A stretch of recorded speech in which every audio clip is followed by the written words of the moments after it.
Prezados alunos, é um grande prazer estar aqui novamente com vocês e hoje nós estaremos então falando um pouquinho sobre sociologia do direito, né, e as principais teorias do sistema jurídico, ou seja, o nosso texto, né, o texto que eu indiquei para vocês, que eu deixei disponível para vocês, que é do Reinaldo Dias, né. Então, o texto do Reinaldo Dias, ele traz para nós essa característica, no caso, dessa abordagem aqui relacionada a essas principais teorias. Então eu digo para vocês que a importância da leitura do texto é essencial, então é muito complexo quando nós apenas observamos o vídeo, onde a gente faz e apresenta e dá algumas ênfases relacionadas a alguns aspectos sobre o que o texto traz, mas é sempre importante nós pensarmos que a leitura íntegra do texto, né, para nós, ela seria efetivamente uma contribuição muito importante. Então você aliando as duas coisas, você traria basicamente essa relação da importância do texto e obviamente da questão do seu entendimento, que ele está composto de uma forma minuciosa, então ele traz detalhes assim extremamente importantes, que obviamente nós não conseguiríamos fazer todos esses aspectos, né, todos esses detalhes, em uma aula em torno de 30 a 40 minutos, ok? Bom, então vamos lá acompanhando as informações apresentadas pelo Reinaldo Dias no seu texto. Vamos ao nosso então primeiro slide. Há inúmeras teorias do direito que não atenderiam aos nossos propósitos e à explanação delas, pois o objeto de análise é o fenômeno jurídico, enquanto fato social concreto. E nesse sentido, considerou-se como fundamental uma diferenciação clara do justnaturalismo e do justpositivismo jurídico, uma abordagem sucinta da doutrina jurídica socialista e a apresentação dos principais correntes sociológicas do direito, consideradas aquelas diretamente relacionadas com a sociologia jurídica, jurisprudência de interesses, movimento do direito livre, a jurisprudência sociológica e o realismo jurídico.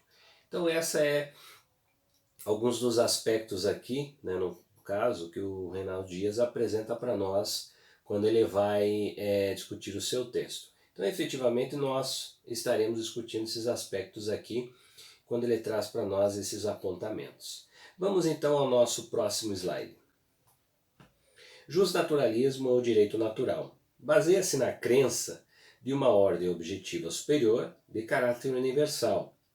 Esta ordem objetiva constitui ao mesmo tempo a ordem jurídica natural da qual se inspira, se funda e se orienta o ordenamento jurídico positivo, que regula as relações de convivência. Trata-se de princípios jurídicos universais e imutáveis que surgem na natureza e que estão às margens do arbítrio do legislador, mas que deve se refletir no direito positivo para que suas normas tenham validade. Em outras palavras, eu poderia dizer para vocês que a norma ela tem uma importância muito grande, né? E ela está diante de toda uma realidade social, que é, em outras palavras, a forma que se tem de controlar a sociedade, né? Fazer com que as pessoas ajam de forma esperada diante dessa realidade que é a realidade da norma, né?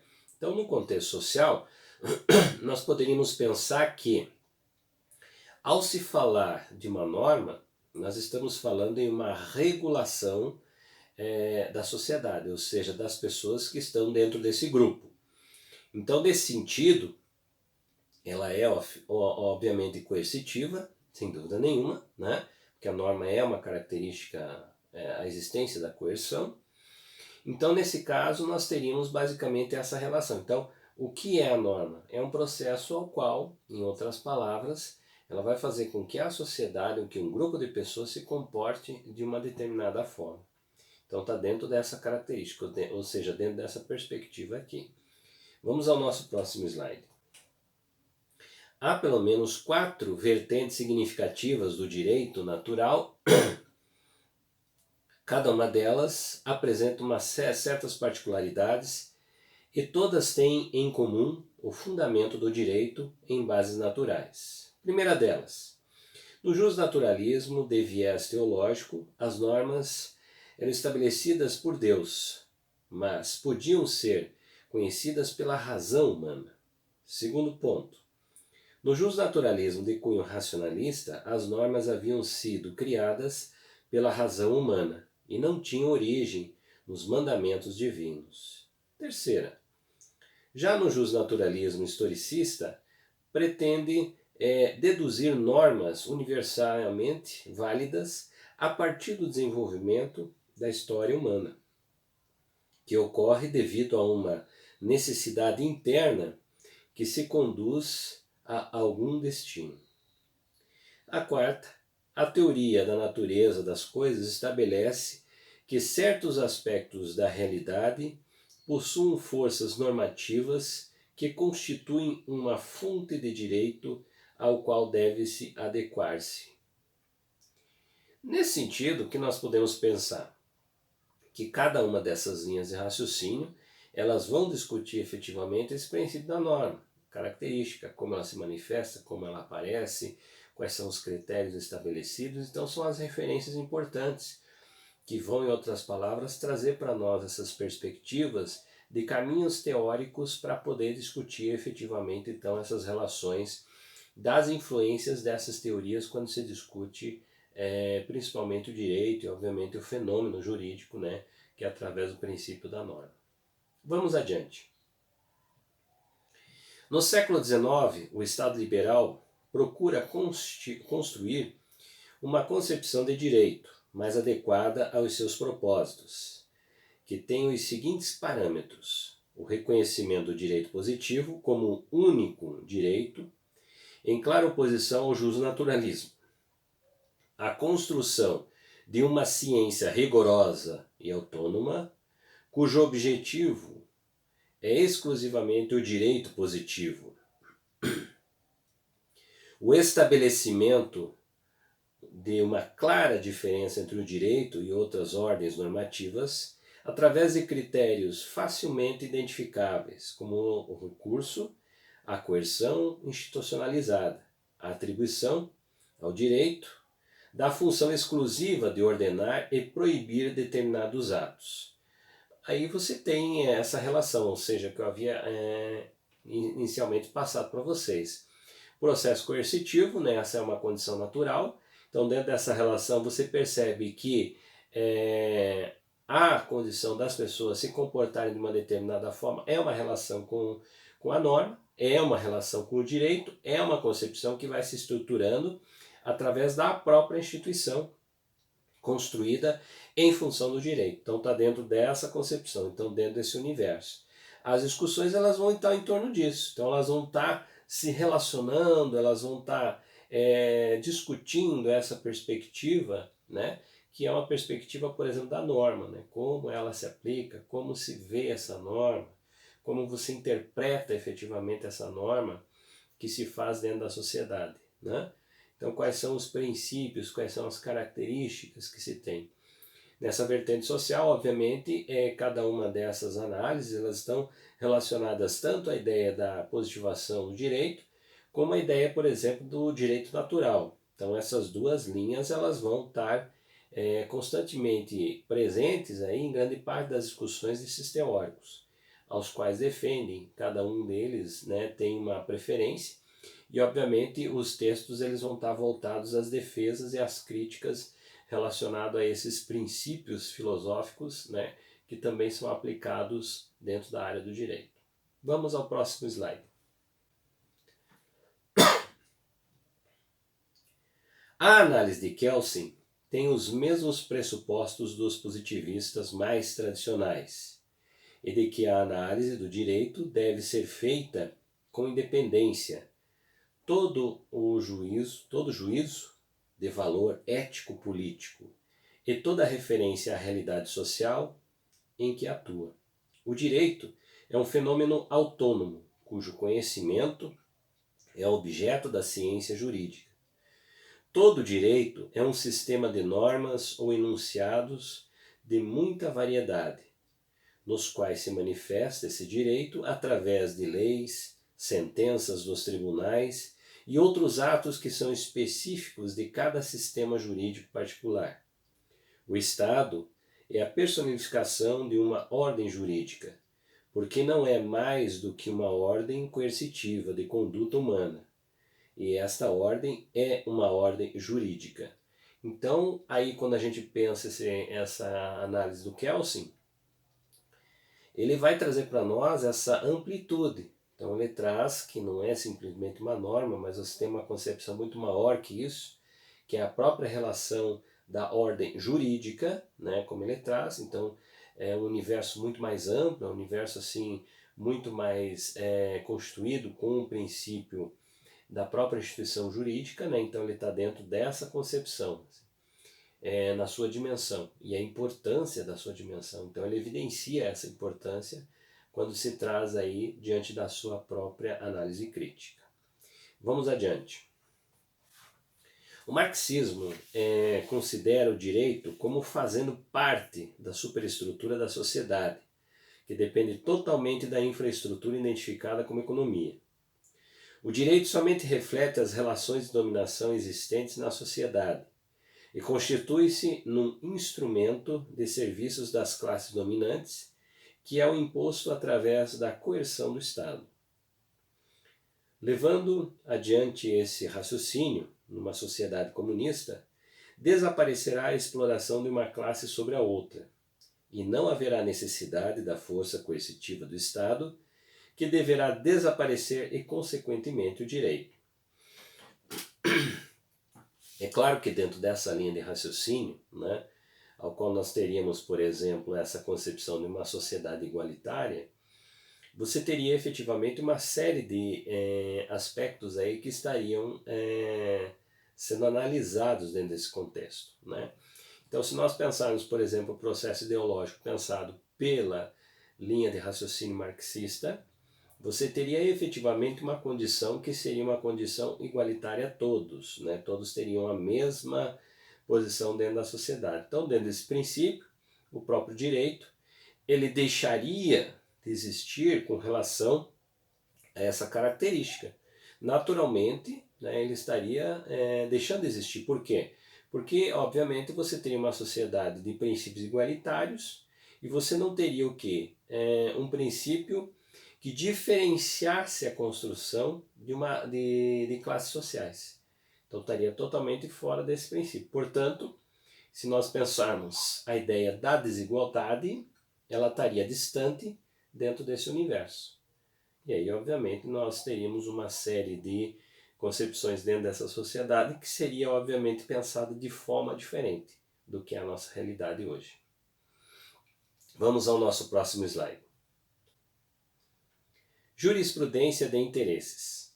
O ideal central é que a lei serve para resolver conflito de interesses e, ao analisá-la, deve-se buscar, sobretudo, quais os interesses que levou à consideração o legislador e que critérios estabelece para resolver os conflitos entre eles. O direito serve para resolver esses conflitos de interesses, de modo que, ao analisar, a única coisa com a qual o profissional ou o jurista deve se preocupar é interpretar e averiguar qual desses interesses procura o legislador proteger através de uma norma determinada.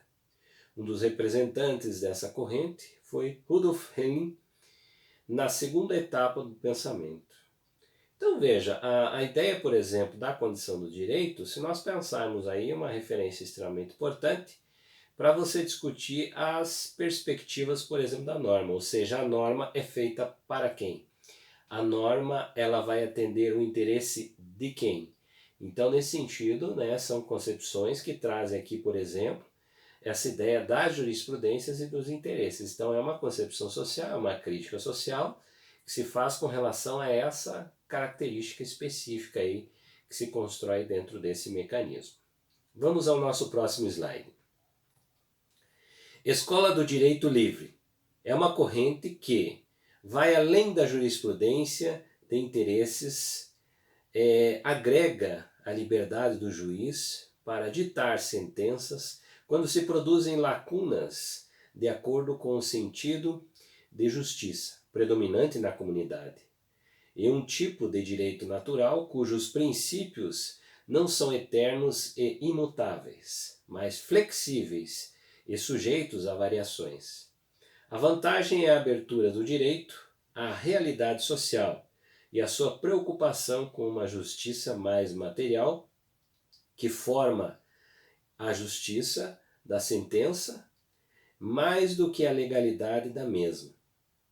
O grande risco é a dissolução da objetividade do direito em uma subjetividade voluntarista, na qual o juiz pode chegar a impor suas próprias convicções pessoais, políticas e sociais, ou as que um poder ditatorial considera que são as mais adequadas para o povo, ou seja, apresentam um risco objetivo de insegurança jurídica.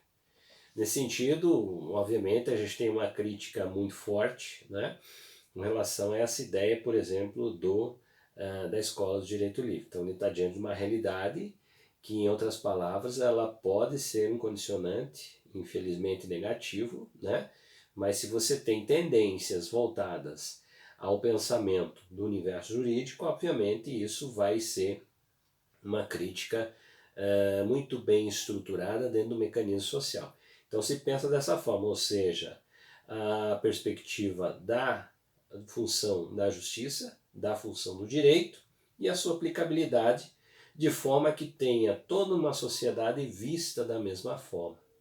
Todos têm os seus direitos, todos têm os seus deveres e ao mesmo tempo todos devem ser tratados dessa forma, né, igualitária dentro da sociedade. Vamos ao nosso próximo slide. Jurisprudência sociológica ou sociologismo jurídico. Ao final do século XIX e início do século XX, os principais tradicionais do direito passaram a ser questionados, né, os princípios tradicionais do direito, principalmente por uma abordagem mais sociológica do direito, que ficou conhecida como jurisprudência sociológica ou sociologismo jurídico. Constitui essa escola sociológica do direito uma corrente de pensamento que acentua excessivamente a importância do valor da abordagem sociológica do direito, colocando em primeiro plano a dependência do homem em relação aos condicionamentos sociais que o envolvem, procurando reduzir toda a interpretação da vida humana aos seus elementos sociais. Importante a gente pensar que em diversos momentos da própria estrutura e concepção do direito, né, enquanto uma ciência autônoma, nós percebemos assim que muitas das teorias construídas elas vão, em outras palavras, trazer esse princípio de uma ciência autônoma. Então, obviamente, ao dialogar com outras ciências, né, dá-se a impressão de um certo domínio de algumas outras ciências, mas na realidade isso não existe na concepção natural da própria ciência do direito.